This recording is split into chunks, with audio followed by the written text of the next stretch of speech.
Hola a todos, hoy vamos a hablar sobre la humanidad como civilización interplanetaria.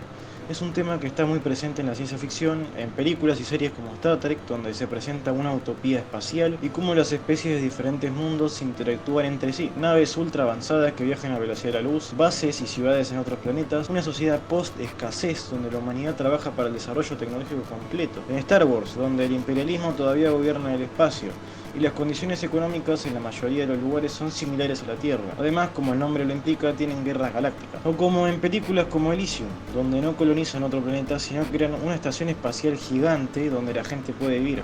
Específicamente los ricos, mientras la gente común tiene que vivir en una tierra devastada. ¿Son estas cosas posibles? ¿Vamos a ser una especie interplanetaria? ¿Hasta qué punto y cómo? Bueno, eso lo vamos a explicar hoy. Primero hay que entender una historia breve del viaje espacial y cómo estamos ahora para entender el contexto de todo. La creación del primer cohete espacial fue alemán, en 1942, creado por un equipo de nazis liderado por Werner von Braun. Sin embargo, en lugar de ser juzgados como criminales de guerra, von Braun y su equipo fueron trasladados en secreto a Estados Unidos después de la guerra y reclutados para el programa de cohetes estadounidense en el marco de la Operación Paperclip. Tras demostrar el cohete B-2 al ejército estadounidense, von Braun se convirtió en 1950 en director técnico del grupo de desarrollo de misiles guiados en Reston Arsenal, Alabama. Antiguos científicos de cohetes nazis fueron reclutados posteriormente por Estados Unidos y Rusia, a menudo a punta de pistola en este último caso, donde desempeñaron un papel decisivo en el desarrollo de misiles balísticos intercontinentales, ICBM, cohetes capaces de transportar armas nucleares de un lado al otro del planeta. Estos supermisiles constituyeron la base de los programas espaciales de ambas superpotencias de posguerra. Rusia fue la primera a alcanzar la órbita terrestre al lanzar el Sputnik 1, sin tripulación en octubre de 1957, seguido un mes más tarde por el Sputnik 2, que transportaba a la perra Laika, el primer animal vivo en el espacio. Luego, en enero de 1958, Estados Unidos puso en órbita el Explorer 1, su primer satélite sin tripulación. Siguieron una serie de vuelos espaciales robotizados, desde ambos lados del Atlántico, antes de que el cosmonauta ruso Yuri Gagarin pusiera en órbita el Vostok 1, el 12 de abril de 1961, convirtiéndose en el primer ser humano en el espacio. Luego, Neil Armstrong y Buzz Aldrin convirtiéndose en las primeras personas en pisar la Luna como parte del programa Apolo de la NASA. Por la parte de Rusia tenía planes para ir a la Luna, pero dejó la carrera espacial y dejó de competir en los términos de Estados Unidos para dedicarse a enviar satélites a Marte y otros planetas. Luego de la disolución de la URSS, Estados Unidos quedó como la única potencia que investiga el espacio. Es verdad que otros países como Rusia, China y Japón están haciendo cosas así, pero principalmente Estados Unidos. Actualmente la NASA planea la misión Artemis para volver a mandar humanos a la Luna en 2024. SpaceX de Elon Musk, que tiene planeado hacer colonias en Marte, que ya vamos a hablar de si eso es posible o no, y Blue Origin de Jeff Bezos, que llevó un equipo de civiles al espacio por 10 minutos. Estamos en una etapa donde la humanidad no solo quiere llegar a estos planetas y saltar un rato y volver. Claramente hay un interés más grande ahora, un interés de experimentación científica, un interés económico futuro y un interés sobre la apropiación de los posibles recursos del espacio. Obviamente todo esto en un futuro muy lejano, pero ya se está empezando a poner los intereses, básicamente. También se empezó a experimentar y a teorizar sobre posibles guerras espaciales a través de satélites. Se creó la Space Force para conflictos militares en el espacio, así que quién sabe, en un futuro muy lejano quizás las potencias se peleen por un cráter de algún planeta que tiene un recurso preciado. Pero bueno, ¿qué se necesita para convertirse en una especie interplanetaria? ¿Es posible en nuestra vida y qué va a significar eso? Lo primero, el transporte, o sea, los cohetes. Lamentablemente no tenemos naves estilo No Man's Sky que puedan ser utilizadas como un auto. Sí, hay cohetes reutilizables, pero no a ese punto. Y no tenemos naves como el Halcón Milenario que pueden viajar a otros planetas al toque. Comprender cómo las fuerzas hacen que las cosas se muevan es imprescindible para entender cómo funcionan los cohetes. Y lo hacen siguiendo tres importantes reglas científicas llamadas leyes del movimiento, que fueron desarrolladas hace unos 300 años por el científico inglés Isaac Newton. Como dijo Newton, las cosas quietas, como los cohetes en las plataformas de lanzamiento, permanecen quietas a menos que las fuerzas actúen sobre ellas. Y por ende, las cosas en movimiento siguen moviéndose a una velocidad constante a menos que una fuerza actúe para detenerlas. Cuando una fuerza actúa sobre algo, la hace acelerar, ir más rápido, cambiar de dirección o ambas cosas. En el caso de los cohetes, al poner en marcha el motor, se generan unas fuerzas que lo hace moverse hacia el cielo. Los cohetes se mueven hacia arriba disparando gases de escape calientes hacia abajo, la acción, creando una fuerza igual y opuesta, la reacción, que acelera el cohete hacia arriba. La acción es la fuerza del gas, la reacción es la fuerza que actúa sobre el cohete. Y las dos fuerzas son de igual tamaño, pero apuntan en direcciones opuestas, los gases hacia abajo y el cohete hacia arriba, y actúan sobre cosas diferentes. cohetes, por lo que no se anulan. Esto significa que el cohete ejerce una gran fuerza hacia atrás en la cámara de combustión, y el gas entonces ejerce una gran fuerza de reacción hacia adelante sobre el cohete. A esta fuerza de reacción se le llama empuje. Una idea falsa frecuente es que los cohetes se propulsan empujando el suelo o el aire atrás de ellos. De hecho, funcionan mejor en el vacío, donde pueden expulsar los gases de escape de manera más inmediata. Este es el fundamento de la famosa ley de Newton. Es el principio de acción y reacción. Pero hay algo más. Otras formas de motores de combustión, como los de los autos o aviones, incluidos los reactores, necesitan aire para funcionar. Concretamente necesitan el oxígeno que contienen. Por esta razón no pueden funcionar en el vacío del espacio. En cambio, los cohetes funcionan perfectamente en el espacio. ¿Pero cómo? A diferencia de los motores de combustión o reacción, los cohetes llevan consigo su propio suministro de oxígeno u otro oxidante. Al igual que el combustible, estos pueden ser sólidos, líquidos o híbridos. Más adelante hablaremos de ello. El oxidante y el combustible se mezclan en la cámara de combustión del cohete y los gases de escape se expulsan a gran velocidad por la parte trasera del cohete. El proceso funciona tanto en presencia de una atmósfera como en el vacío del espacio. El funcionamiento real del cohete suele tener en lugar ausencia de aire. De hecho, a diferencia de los autos y los aviones, los cohetes no tienen tomas de aire. A medida que el cohete se pone en marcha, pierde masa a través de su escape, por lo que su peso se reduce y la misma cantidad de empuje tendrá un mayor efecto en términos de aceleración del resto del cohete, ya que va a ser más fácil acelerarlo. Konstantin Tsiolkovsky, o como se diga, el padre ruso de la cohetería, fue un hombre autodidacta, pero desarrolló conocimientos sobre los viajes espaciales y la cohetería, que siguen vigentes más de 100 años después, lo que le valió un lugar en la historia como uno de los pioneros del astronauta. Tsiolkovsky ideó varios diseños de cohetes y llegó a la conclusión de que la configuración más eficaz era un vehículo lanzado verticalmente con varias etapas, cada una de ellas un cohete autónomo, que podía transportar las etapas situadas por encima durante una cierta distancia antes de agotar su combustible, desprenderse y caer. Este principio aún muy utilizado hoy en día, reduce la cantidad de peso muerto que hay que transportar hasta el espacio. La razón básica, lanzar una etapa extra puede ser mucho más un ahorro masivo que intentar hacer una etapa que puede hacerlo todo. La idea básica de los cohetes por etapas es deshacerse de la masa de tanques vacíos, etc. tan pronto como sea posible durante el lanzamiento. Hay varias razones para ello. Los motores pesan mucho menos que los tanques que los alimentan. Es mejor tener un motor extra al principio del lanzamiento que tanques de combustible innecesarios al final. Básicamente se toman la libertad de quedarse los motores extra liberando tanques de combustible necesarios. Perdiste mucha masa al quemar propulsante, pero seguís produciendo el mismo empuje. Por lo tanto tendrás una aceleración tremenda. La tremenda aceleración tiene dos efectos negativos. Ir extremadamente rápido en la parte baja de la atmósfera produce una tremenda resistencia. La resistencia es un desperdicio, se pierde mucha energía y en el peor de los casos puede hacer que las cosas se calienten mucho. Los motores que sirven para despegar del suelo son muy diferentes de los que sirven para viajar en el vacío del espacio. Por lo tanto, es más eficiente tener dos tipos diferentes de motores. Esto puede significar diferentes tamaños de motor, formas y tipos de propulsor. En resumen, es más eficiente construir esencialmente dos vehículos diferentes. Una etapa superior optimizada para volar en el espacio mientras acelera la carga útil y la velocidad necesaria para mantenerse en órbita. Y una etapa inferior optimizada para lanzar la etapa superior a una suborbital alta. Con esta filosofía, el ahorro de peso que supone descartar la etapa inferior siempre merece la pena. ¿Cómo vuelan los cohetes? Los cohetes deben equilibrar y controlar dedicadamente fuerzas poderosas para atravesar la atmósfera terrestre y llegar al espacio. Un cohete genera empuje mediante una explosión controlada, en la que el combustible y el oxidante experimentan una violenta reacción química. Los gases de la explosión se expanden y salen por la parte trasera del cohete a través de una tóvera. Es un tubo de escape de forma especial que canaliza el gas caliente a alta presión creado por la combustión en un chorro que escapa por la parte trasera de la tóvera a velocidades hipersónicas, más de 5 veces la velocidad del sonido. La tercera ley de movimiento de Isaac Newton establece que toda acción tiene una reacción igual y opuesta, bla bla bla bla, ya lo dije. Por lo que la fuerza de acción que impulsa el escape fuera de la tóvera del cohete debe equilibrarse con una fuerza igual y opuesta que empuje el cohete hacia adelante. En concreto, se actúa sobre la pared superior de la cámara de combustión. Pero dado que el motor del cohete forma parte integrante de cada etapa del cohete, pensar que actúa sobre el cohete en su conjunto. A medida que el cohete gana velocidad, es fundamental mantener la dirección del movimiento estrechamente alineada con la dirección del empuje. Se necesitan ajustes graduales para dirigir el cohete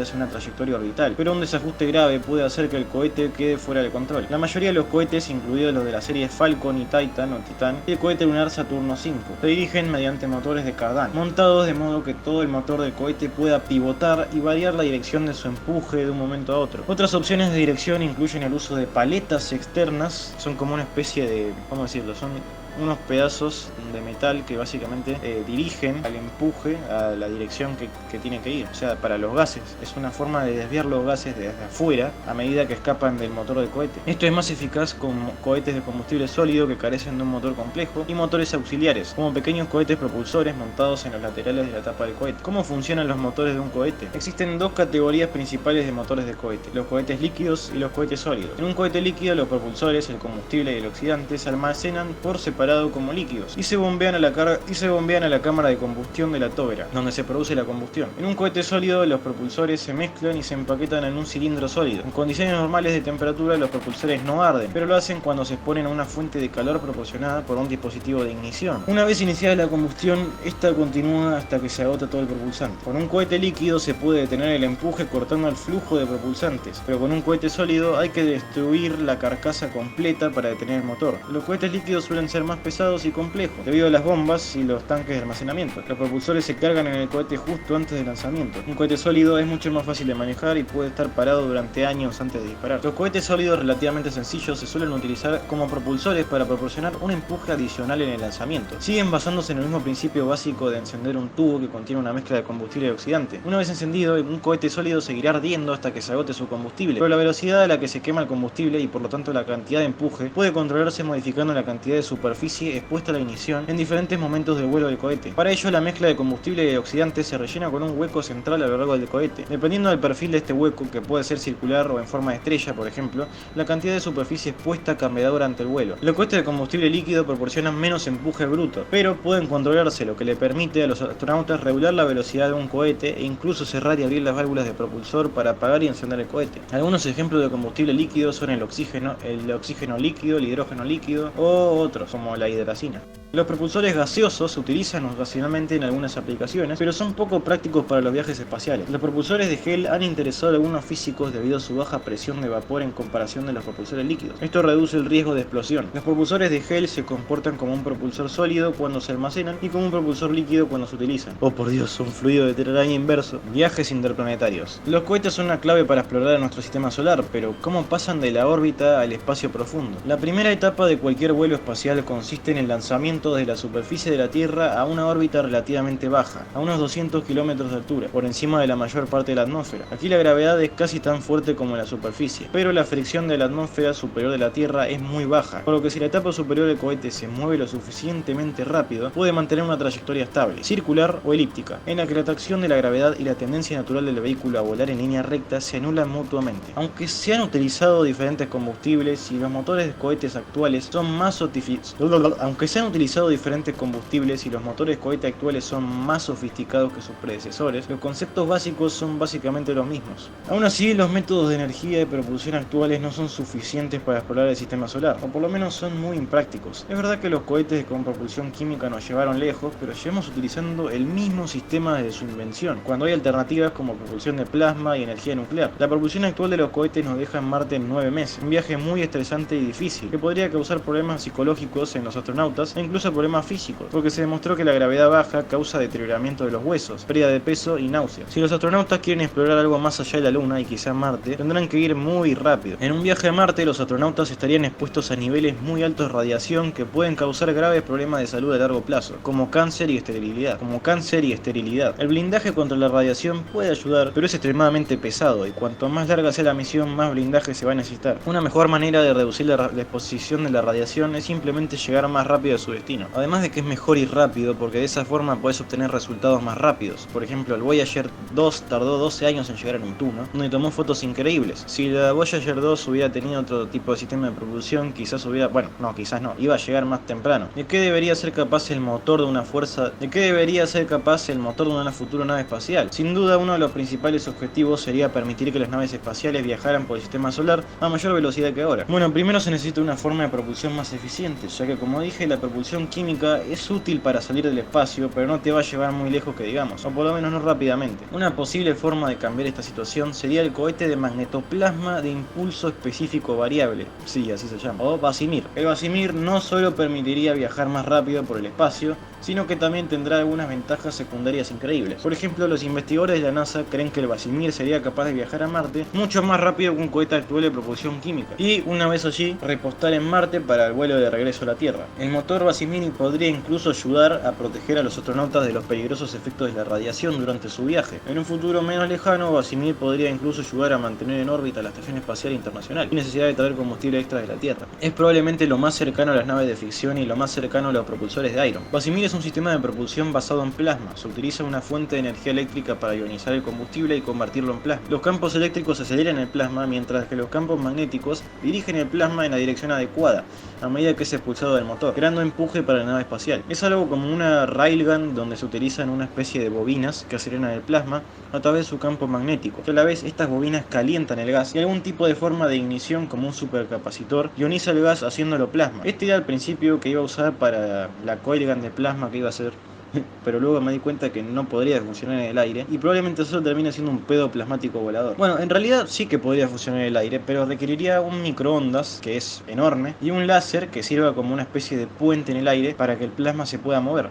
Aún así, la energía y la cantidad de capacitores para hacer eso sería bastante grande. Los posibles combustibles del motor Vazimir podrían ser hidrógeno, helio y deuterio. El uso de hidrógeno como combustible para el proyecto Vazimir tiene muchas ventajas. Es probable que encontremos hidrógeno prácticamente en cualquier lugar del sistema solar. Esto significa que una nave espacial propulsada por Vazimir podría lanzarse con un combustible suficiente para llegar a su destino. Por ejemplo, Marte, y recoger más hidrógeno a su llegada para utilizarlo como combustible en el viaje de vuelta a la Tierra. El problema es que para eso se requiere un tipo de asentamiento o base en Marte. Eso ya es otro tema que ahora voy a explicar. Otra ventaja del combustible de hidrógeno es que este es el mejor escudo contra la radiación conocido, por lo que el combustible del motor Vazimir también podría utilizarse para proteger a la tripulación de los efectos nocivos de la exposición de la radiación durante el vuelo. Existen varios tipos de motores de plasma.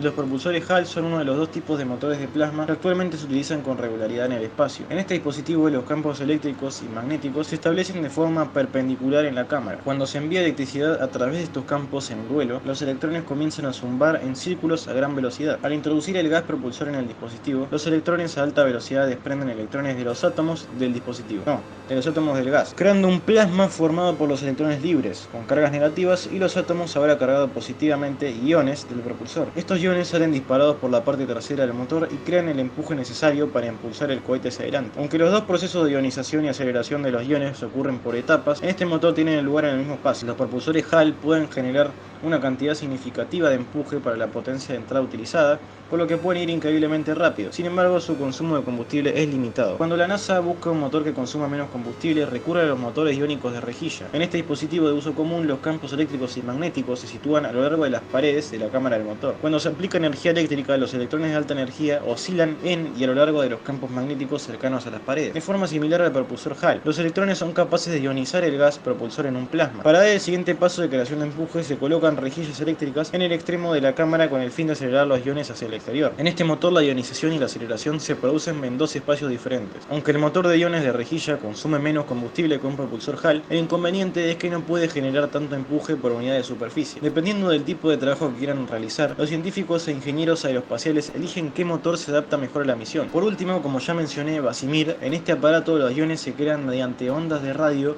generadas por una antena para formar el plasma. Otra antena situada más abajo añade energía, que hace que los iones giren en círculo a gran velocidad. Un campo magnético proporciona direccionalidad para que los iones salgan del motor en línea recta, proporcionando así el empuje. Si funciona, este cohete tendrá un enorme alcance de aceleración, algo que el propulsor HAL y el motor de rejilla de iones no pueden conseguir tan fácilmente. Las fuentes de energía para el motor Vazimir podrían ser, por ejemplo, un sistema de energía nuclear o paneles solares. Aunque la energía solar no sería práctica para volar más lejos en el sistema solar, podría tener aplicaciones más cerca de casa. Una vez que Vazimir complete algunas pruebas adicionales en tierra, sus diseñadores esperan poder probarlo en órbita a bordo de la Estación Espacial Internacional. El prototipo obtendría su energía eléctrica de los paneles solares de la estación y Vazimir podría mantener la órbita de la estación espacial sin necesidad de combustible adicional. Yo creo que la fusión de los motores plasma y la energía nuclear son lo que permitiría viajar fácilmente por el sistema solar. No dije hacer bases ni asentamientos, pero para explorarlo podría ser una muy buena alternativa. De todas formas, hay que ver cómo hace la NASA o SpaceX, ya que tienen historia incluso reciente de cohetes explotando, y cohetes nucleares explotando ya sería bastante peligroso. Pero bueno,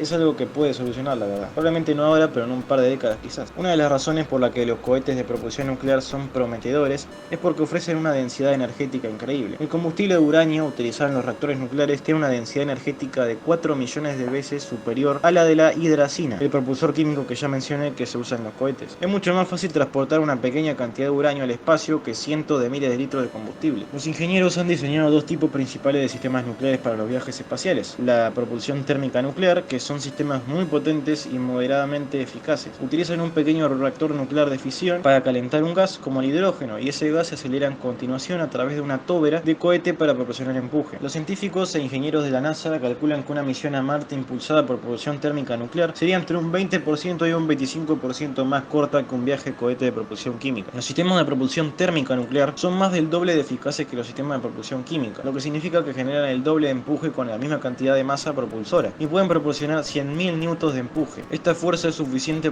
para que un coche pase de 0 a 100 km por hora en un cuarto de segundo. El segundo sistema de cohetes de base nuclear se denomina propulsión eléctrica nuclear. Todavía no se ha construido ningún sistema eléctrico nuclear que yo sepa, pero la idea es utilizar un reactor de fisión de alta potencia para generar electricidad que luego alimentaría un sistema de propulsión eléctrica como un propulsor HAL o Casimir. Esto sería muy eficaz, unas 3 veces mejor que un sistema de propulsión térmica nuclear. Como el reactor nuclear podría generar mucha energía, muchos propulsores eléctricos individuales podrían funcionar simultáneamente para generar una buena cantidad de empuje. Los sistemas eléctricos nucleares serían la mejor opción para las misiones de muy largo alcance porque no requieren energía solar, tienen una eficiencia muy alta y pueden dar un empuje relativamente alto. Pero aunque los cohetes eléctricos nucleares son muy prometedores, aún quedan muchos problemas técnicos por resolver antes de que se pongan en marcha. Los cohetes nucleares no son la norma hoy en día, por esto y por otros problemas, como la falta de financiación de la NASA o las regulaciones nucleares, algo que vale la pena discutir, ya que no tienen una buena reputación con accidentes de cohetes, y porque una de las empresas que desarrolla estas tecnologías es una manufacturera de armas, y no me veo muy confianzudo con una manufacturera de armas. El transporte es algo que, aunque siga teniendo problemas físicos y psicológicos en los astronautas, técnicamente ya va a ser posible explorar el sistema solar sin tantas complicaciones, al menos técnicas en términos del viaje. Los motores de plasma son algo que ya existen ahora mismo y se utilizan en satélites, pero no se utilizan en cohetes normales, por lo menos no por ahora, hasta encontrar otra forma que produzca mucho empuje y a la vez qué fuente de energía utilizarían. De todas formas, el vehículo necesario no es lo único que hace falta para una civilización interplanetaria. Ir de viaje a estos planetas no nos hace una completa civilización interplanetaria. Esto requiere la creación de bases o asentamientos en estos planetas. ¿Es esto posible? Sí, es raro preguntar esto, porque la mayoría de la gente ya piensa que los asentamientos permanentes en Marte son completamente factibles de acá a 5 o 10 años, y que si cualquier cosa sale mal acá con la Tierra, nos vamos a Marte y listo. Pero ¿hasta qué punto eso es verdad? Si la única forma de sobrevivir de los humanos es la colonización de planetas, estamos perdidos. Primero porque un grupo de humanos tienen tendencias a destruir los ecosistemas que viven, los ecosistemas en los que viven, y porque la colonización de planetas es un proceso que no vamos a ver en mucho tiempo, y es más complicado de lo que la gente cree. El pensamiento de sí, estamos empeorando la Tierra, pero no pasa nada, solo tenemos que mudarnos a otro planeta y listo, es erróneo. Primero, que es una forma de excusar los problemas de la Tierra, y segundo, asume la capacidad que tenemos de ir a otros planetas y condicionarlos para la vida humana. También hay que cuestionarse las leyes espaciales y la división de territorios y el sistema espacial en sí, pero bueno, eso no viene al caso de hoy. Elon Musk quiere que la gente común pueda ir en 2050 a Marte a través de préstamos, o sea, deudas que vas a tener que pagar con intereses dentro de Marte a través de algún tipo de labor en Marte, a cambio de precios baratos para ir a Marte. Aún así, no sé por qué hay tanto énfasis con la idea de vivir en Marte. Ahora me explico. Marte es letal. Tiene similitudes con la Tierra, pero Marte tiene una atmósfera tóxica, increíblemente fría, radiación increíblemente fuerte. Es como la Antártida, pero en Fallout. Como Marte tiene una atmósfera delgada, recibe alrededor de 250.000 sieverts y la de la Tierra es 2.5 milisieverts por año. Es la unidad de radiación de los sieverts. La constante exposición a Marte podría incrementar las posibilidades de daños genéticos, cáncer y muerte. Marte es mucho más peligroso que cualquier desierto en la Tierra. El agua en Marte es posible obtenerla, pero la comida es más complicada. La plantación en el piso es complicada por la radiación y menos gravedad e insolación. Esto podría ser resuelto con cápsulas presurizadas, pero requerirán mucha energía para operar. Pero, ¿y qué onda la terraformación? Desde hace tiempo los escritores de ciencia ficción incluyen en sus relatos la terraformación, el proceso de crear un entorno similar al de la Tierra o habitable en otro planeta, como en Crónicas Marcianas. Los propios científicos han propuesto la terraformación para permitir la colonización de Marte a largo plazo. Una solución común es liberar gas de dióxido de carbono atrapado en la superficie marciana para espesar la atmósfera y actuar como manta para calentar el planeta. Sin embargo, según un nuevo estudio patrocinado por la NASA, Marte no retiene suficiente dióxido de carbono que pudiera devolverse prácticamente a la atmósfera para calentar el planeta. Transformar el inhóspito entorno marciano en un lugar que los astronautas puedan explorar sin soporte vital no es posible sin una tecnología muy superior a las capacidades actuales. Aunque la atmósfera marciana actual está formada en su mayor parte por dióxido de carbono, es demasiado fina y fría para albergar agua líquida, un ingrediente esencial para la vida. En Marte, la presión de la atmósfera es inferior al 1% de la presión de la atmósfera terrestre. El agua líquida que pudiera haber en la superficie se evaporaría o congelaría muy rápidamente. Los partidarios de la terraformación de Marte proponen liberar gases de diversas fuentes en el planeta rojo para espesar la atmósfera y aumentar la temperatura, hasta el punto en que el agua líquida sea estable en la superficie. Estos gases se denominan gases de efecto invernadero, quizás ya lo hayan escuchado, por su capacidad para atrapar el calor y calentar el clima, algo necesario en la atmósfera de Marte. Aunque ya se habían realizado estudios que investigaban la posibilidad de terraformar Marte, el nuevo resultado aprovecha unos 20 años de observaciones adicionales de Marte por parte de naves espaciales. Estos datos han proporcionado nueva información sustancial sobre la historia de los materiales fácilmente vaporizables, volátiles, como el CO2 y el H2O, en el planeta.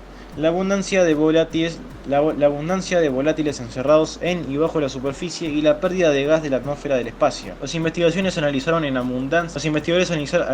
la abundancia de minerales que contienen carbono y la presencia de CO2 en el hielo polar utilizando datos de diversas naves de la NASA. Y utilizaron datos sobre la pérdida de la atmósfera marciana al espacio por la nave MAVEN de la NASA. Los resultados sugieren que no queda suficiente CO2 en Marte para proporcionar un calentamiento de efecto invernadero significativo si el gas se introdujera en la atmósfera. Además, la mayor parte del gas CO2 no es accesible y no podría movilizarse fácilmente. En consecuencia, la terraformación de Marte no es posible con la tecnología actual. Aunque Marte tiene cantidades significativas de hielo o de agua que podrían utilizarse para crear vapor de agua, los análisis anteriores muestran que el agua no puede proporcionar un calentamiento significativo por sí misma. Las temperaturas no permiten que persista suficiente agua en forma de vapor sin que antes haya un calentamiento significativo por CO2, evaporándose. Además, aunque se han propuesto otros gases como la introducción de clorofluorocarbonos, u otros compuestos a base de flúor para elevar la temperatura atmosférica, estos gases son de vida corta y requerirían procesos de fabricación a gran escala, por lo que no se tuvieron en cuenta en el estudio actual. La presión atmosférica en Marte es aproximadamente el 0,6% de la Tierra. Al estar Marte más alejado del Sol, los investigadores estiman que se necesita una presión de CO2 similar a la presión atmosférica total de la Tierra para elevar las temperaturas lo suficiente como para permitir la existencia de agua líquida estable. La fuente más accesible es el CO2 de los casquetes polares. Podría vaporizarse esparciendo polvo sobre ellos para absorber más radiación solar o utilizando explosivos.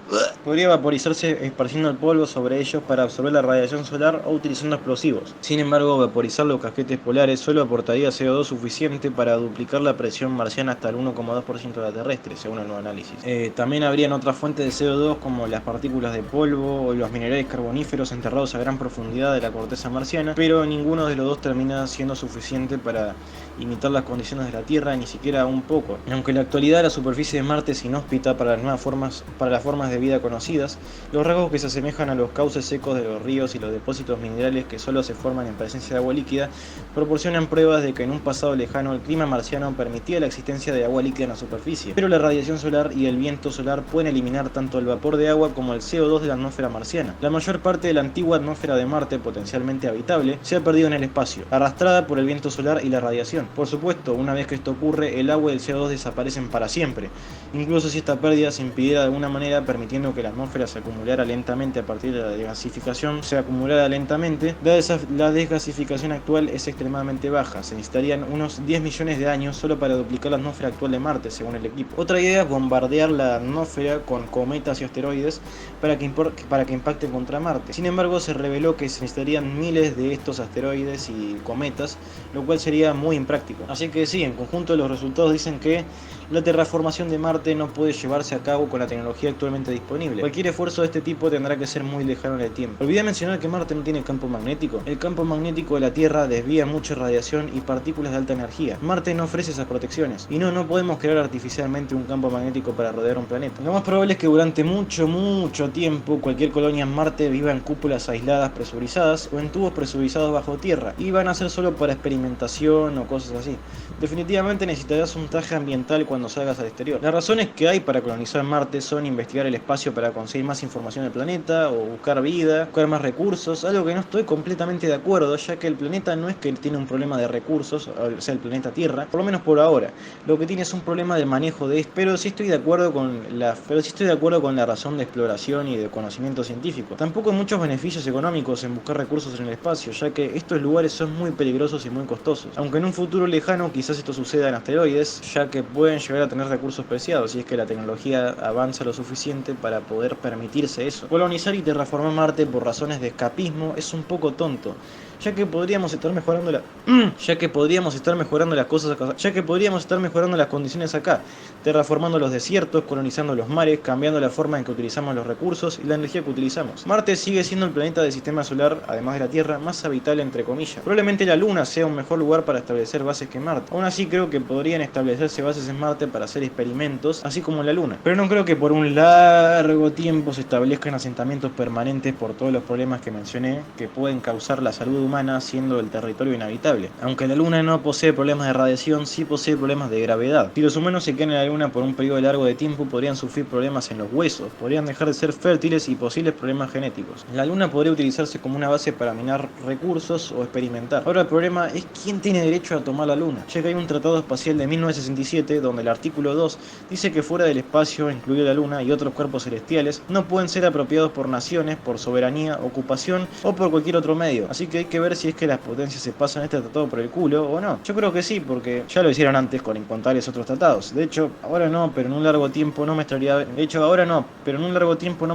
ver un conflicto armado para dividirse la Luna. Actualmente el proyecto Artemis es el Apolo actual, con un cohete más largo, un nuevo traje y el objetivo de establecer presencia humana alrededor de la Luna. Se utilizaría el programa Gateway, con el objetivo de construir una pequeña estación espacial en órbita alrededor de la Luna, atendida por humanos, que proporcionaría amplias capacidades para apoyar la campaña Artemis de la NASA. La capacidad de Gateway para apoyar la exploración sostenida y la investigación en el espacio profundo incluye puertos de estacionamiento para una variedad de naves espaciales visitantes, espacio para que la tripulación viva y trabaje, e investigaciones científicas a bordo para estudiar la biofísica, la salud humana y las ciencias de la vida, etc. La NASA centró el desarrollo de Gateway en sus dos primeros elementos, el elemento de energía de propulsión, PPE, y el Habitation and Logistics Outpost, HALO, que se lanzarán juntos en un vehículo de lanzamiento comercial.